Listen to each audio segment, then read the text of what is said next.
Hi everybody, this is FIDE Master Dennis Monokroussos, and I'm going to show you a couple of my games today. Played many years apart, but in a very similar, or you might say the same variation, depending on how you wish to individuate opening variations in chess. So the first game we're going to take a look at was played back in 1998 against Boris Kryman, and was a tournament that I had been doing very well in. I had beaten an IM, I think it was Schlipperman, and then I drew with Novikov pretty comfortably. And so this was the last round game, and I had beaten an expert or master in the first round. So this game I experienced my comeuppance, however. The next game we're going to show is just a blitz game against another IM, but I think it's interesting. And the point of this presentation, aside from showing you a particular variation or two, again, depending on how you want to view it, is to emphasize that little differences can make a big difference. So sometimes a little can be a lot in terms of differences in chess openings. Now, there are many ways in which this can be the case. Via move orders, that would be the most, I think, obvious way in which that can be the case. But here, too, we'll see a couple of small differences for for black, that take the position from, I think, giving black the worst half of the draw to having the better half of the draw. And of course, all three results are possible in either case, but I think we'll see that these two small differences are really quite serious. And so I just point this out, not so much for the sake of this particular opening variation, which is okay, but I think nothing really earth-shattering in either incarnation, but to kind of cue you into this idea. Okay, so since I'm black in both games, I guess I'll flip it around here, and here we go. So I didn't see the Scotch very often in those days. In fact, I see it more now than I did then. So back then I had seen some, I think, brief article in a New in Chess yearbook, and thought, okay, this variation that they're presenting is ideal. I can make many moves without thinking, and it seems to be very conceptually simple. No problem. This is the lazy man's answer to the Scotch. So we've got the main line and the so-called Mises variation. Okay, b3, g6, g3, bishop g7, bishop b2, castles, rook h to e8, castles. Okay, and then we have this gigantic exchanging series. So black goes from up a pawn to down a piece for a pawn. Oh, but there he grabs the rook, and he gets another pawn. And, okay, let's make a couple more moves here just to get to the kind of the basic position. All right, so white has a bishop and knight for rook, and not one, but two pawns. Black has this iron fist, it seems, in the center with these pawns here. This looks rather attractive, at least at first sight. And, where are the white minor pieces going? So the bishop on g2 seems to be really shut down. The knight on c3 can go hopping around to various locations, but with no open files for the rook and the bishop on g2 not having much by way of prospects, it looks as if this should be a pretty comfortable ending for black. Well, as we'll see in this game, and I think if you take a look at games in the database, you'll see that it's really not that easy for black to play this. So black is solid. I mean, I can't say that black is worse. I could say it, but it wouldn't be true, or much worse. But certainly not losing, but it's very hard for black to do anything. And the difficulty here for black is that white can really try this plan and that plan, and black has to be very vigilant not to crack somewhere. And in this game I cracked.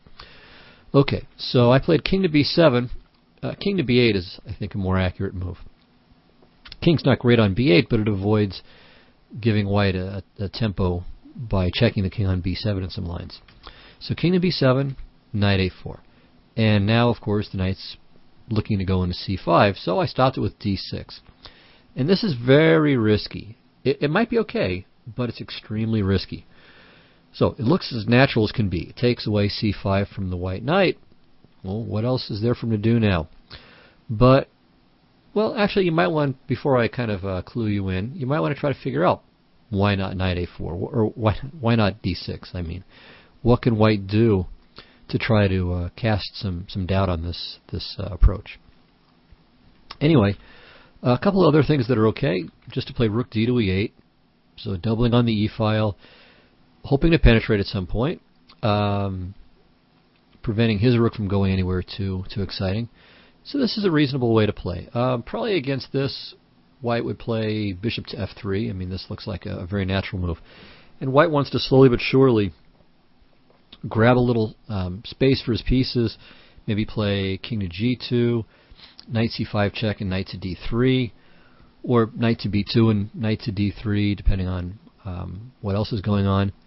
And then try to advance the queenside pawns, try to break down this d7, c6, d5 barrier. And the thing is, it's very, very difficult for black to do anything. I mean, especially if the king just sits on f1.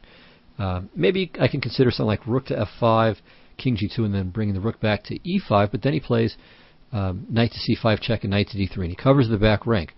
So my rooks have the e-file, but they can do absolutely nothing with it. Black has no targets. Pushing the pawns doesn't do anything anywhere.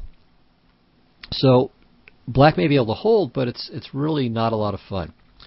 Okay, another approach is to play a5. So if the white knight runs too far away, I can play a4 and try to scrounge up some counterplay. So bishop to f3. Okay, f5 has been played a number of times, and now h4, very important, making sure that white has his full share of space on the king side. Okay, and black maybe just plays rook to e7, and again, kind of hunkers down. Maybe white can't win the game, but if white just sits patiently, there's no way black can win, and white might try again slowly but surely to find some way to break through. So let's see what happened in this game. So I played d6, and here was Kryman's idea. He plays knight to b2. I played king to b6. Oh, sorry, I didn't play king to b6. I should play king to b6 here, for reasons we'll see later. And then on knight to d3, rook e to e8, say knight to b4, and rook c8, followed by a5. And I think black is still okay here. So this d6 idea of mine is not bad, just very dangerous, and we'll see what that danger entailed. Okay, well in the game I played rook to e7, and I had more or less seen what was coming, and I miscalculated something, or I missed a little finesse. So after rook to e7, he played knight to d3. I played rook to c8, played knight to b4. I played rook e to c7, and what I had calculated was this: knight takes c6, rook c6, bishop d5, king b6, rook c6 check, rook c6 takes. And now in this ending, of course, just as far as the structure goes, if we more or less assume that each side's king is equally good or bad, then it's just a dead lost position for black. He's going to create his outside passed pawn. I'll win whatever passer he ends up with, the passed b pawn. He'll win my d pawn, and then vacuum up my pawns on the king side. However, my king is much better than his, so king e2, king c5, threatening to break in over here, so he has to play a3, king d4, and king to d2, and I think black is holding this. So I think because my king is so much further advanced than his, that it should be a draw for black. And that's what I had calculated back when I played rook to e7. But rook e7 is perhaps a losing move. Maybe that's a bit much, but the idea certainly is losing. If there's some way to hold, it's not clear. The key move for white is just to play king e2.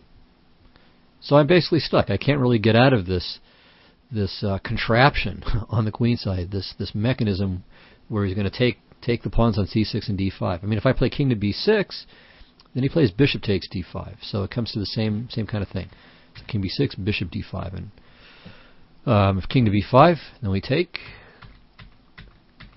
And the difference is that white's king is one rank further advanced, and he's winning this. So I'll show you the game version. I played a5, which isn't best, I think, because now it's even easier for him to make the passed pawn on the queen side, the outside passed pawn. So the king b6 version is tougher. I will show you one line. Okay, so king d3, king c5, a3, g5. And now, for instance, if he plays f4, it seems to be a draw. Takes, f5, king c3, king d5, king d3. And my pawn on f5, of course, is cutting his king, but more to the point, I'm going to make a passed pawn very easily if he plays king c3, so I'm probably fast enough here. However, if he plays g4, I should just lose. So just to give the main line, say h6, a4, king e5, king c4. And the problems with his pawn on f2, I can't escort his or my d pawn any further. And okay, this just illustrates the basic idea with the outside passer. You use it as a decoy, and then you clean up on the other side. So I'm losing by several tempi here. Okay, so even with best play, I think I'm basically lost. But a5 is a little bit cooperative, but again, it doesn't really change the basic problem. So takes. Of course, notice that none of these combinations work if I have a pawn sitting on d7. Anyway, takes, king d3, king d5. Okay, king c5 is also possible, but also losing a3, king c5, king c3. And here basically you can just play b4 check next move, and it's easy. I played f5. Here you could already play b4 check. We played f4, which is fine. I played king d5, b4, a4, king d3, and finally it's time for the last straw, king e4, and he plays b5. And I resigned because, well, well, let's take a look. If I play d5, then he just plays king to d4, king to d2, and now my d pawn very thoughtfully prevents my king from coming back to stop his pawn. While if I come back to d5 at this point, then he plays king to b4, and once again I'm in Zugzwang. If I bring my king up, he just runs the b pawn in. If I play king to e6, he takes the a pawn. So it is lost. Okay, so on to the next one. So let's see the new game, the recent game, and the two little differences that make a pretty big difference, I think. Okay. So same thing. Okay, this time my opponent played g3 rather than b3, but it can transpose. So I castled b3. Okay, and now I played g5. And this is known too. I mean, this isn't a new move, but this I think is a much better variation for what we're going to go into. So if you're going to go into that endgame, it's much better to have the pawn on g5, as we'll see. Okay, bishop b2, bishop g7, bishop g2, and now rook d to e8. So another important little finesse. Why is this important? Again, stay tuned, you'll see. Castles, and now once again we have the big happy exchanging combination. So I take the pawn, he takes the bishop, I take the bishop, he takes the queen, I take the queen, knight, rook, bishop, pawn. Okay, and we'll make, again, the obligatory two moves here. Alright, so what's the big difference? Well, first of all, with the pawn on g5, now white doesn't get as much space on the king side. He ends up rather constricted. And one of black's ideas in this variation, this version of the variation if you prefer, is to keep the bishop on g2 hemmed in. Secondly, rook d to e8 rather than rook h to e8 means that I can now play king to d8. And this is actually quite convenient. So now I avoid all manner of annoying check, and basically stay off of this, off of a lot of these, or out of the way of a lot of these tricky queenside maneuvers. So these two little differences, I think, take the game from being worse for black to equal for black, and maybe some reasonable chances for an edge too. Okay, well, a lot of moves have been played here. I'll mention two that I think are especially noteworthy. So there's a knight to e2, which was played in this game, and was played by Morozevich in a game against Michalewski from last year's. Oh, it wasn't from the World Open. It was a tournament in Zurich. Yeah, of course. Yeah, Michalewski played in the World Open, but Morozevich isn't going to do that anymore. But yeah, it was played in Zurich last year in 2009. A logical move is to play bishop to f3 with the idea of getting the bishop out while it still can. Because after knight to e2, g4 is the right move. So bishop f3. And now black has, I think, two moves that are worth considering. The most common move, and the one that Michalewski suggests in his notes to his game with Morozevich, is h5. And on bishop to e2, to continue with h4. And the point here is, well, not only are we constricting white, so white doesn't get to make these moves like h4 or f4, but we're also keeping some lines open over there. And we see another value of having a rook on h8. We can do things like this, and the rook can come into play very rapidly, especially if white tries to abandon the king side. So I think black is doing quite well here. f5 has been played sometimes, but I think it's not quite as promising, but it's also reasonable. Gustafsson played this against someone in an online tournament back in 2004 and won, but probably Michalewski's suggestion is more logical, going for active counterplay. Okay, well, let's look at the other move, knight to e2. So, well, g4. We want to keep this bishop sewed up.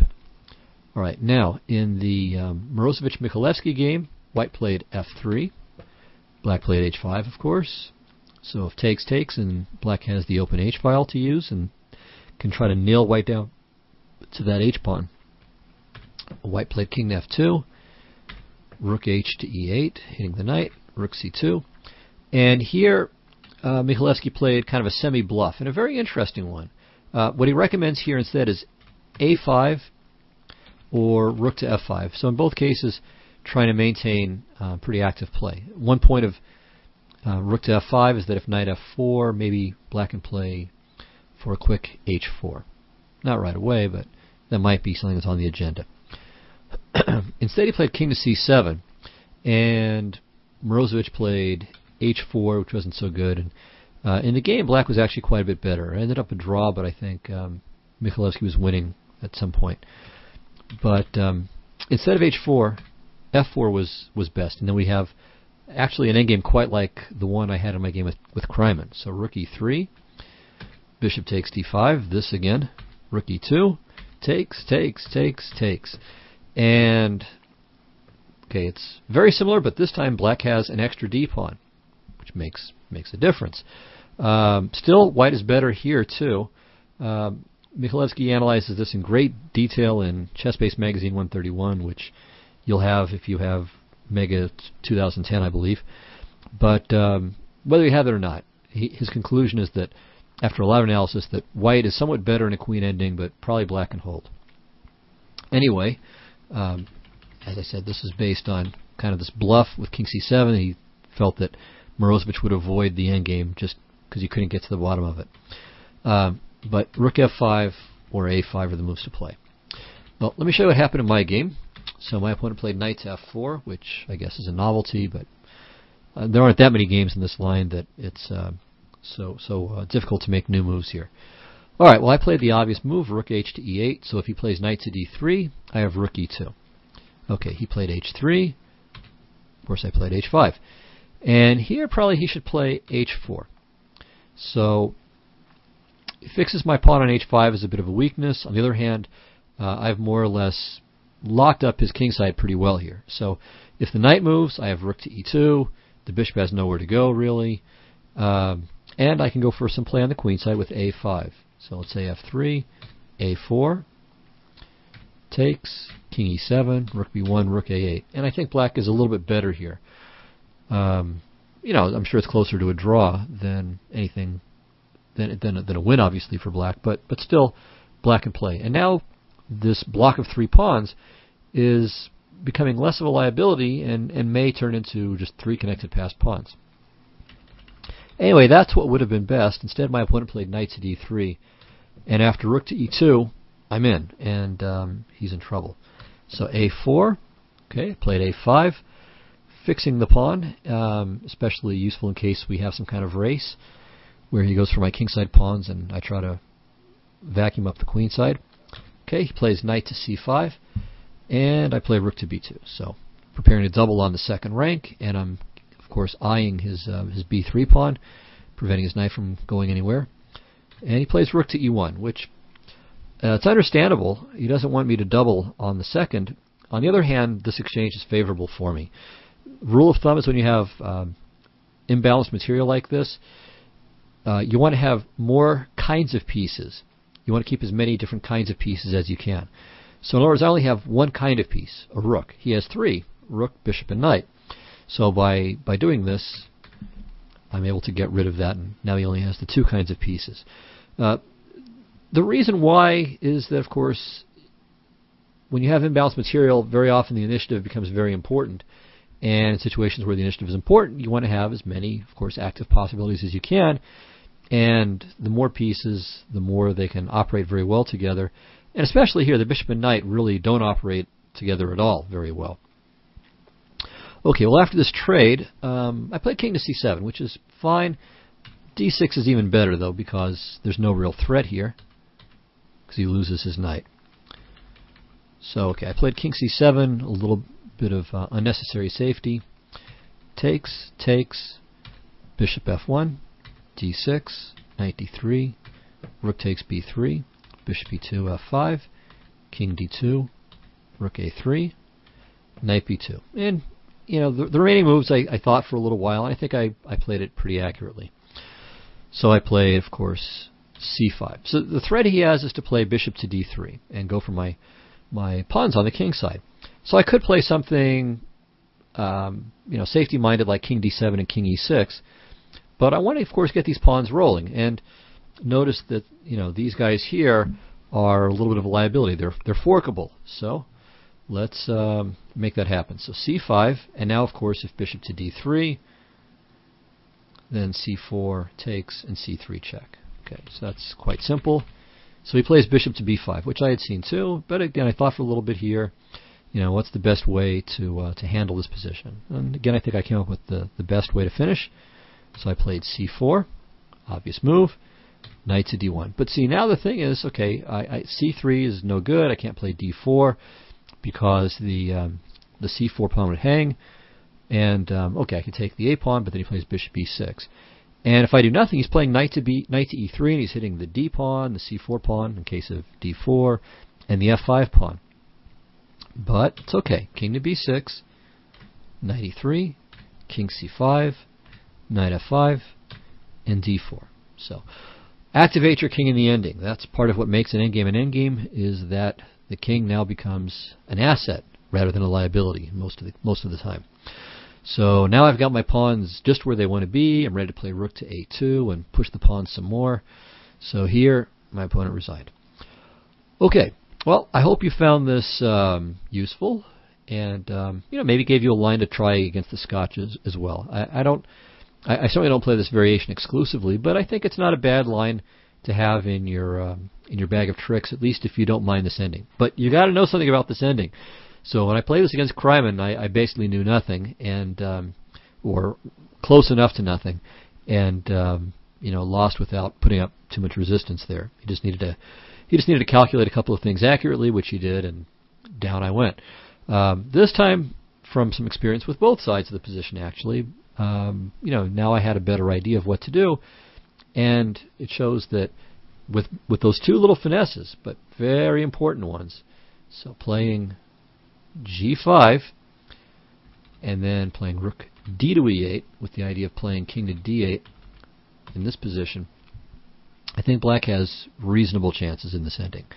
So it's again not better for black, I wouldn't say, but black at least has play. Black can hope for all three results here, rather than just kind of sitting and suffering and never having a winning chance if white plays reasonably accurately.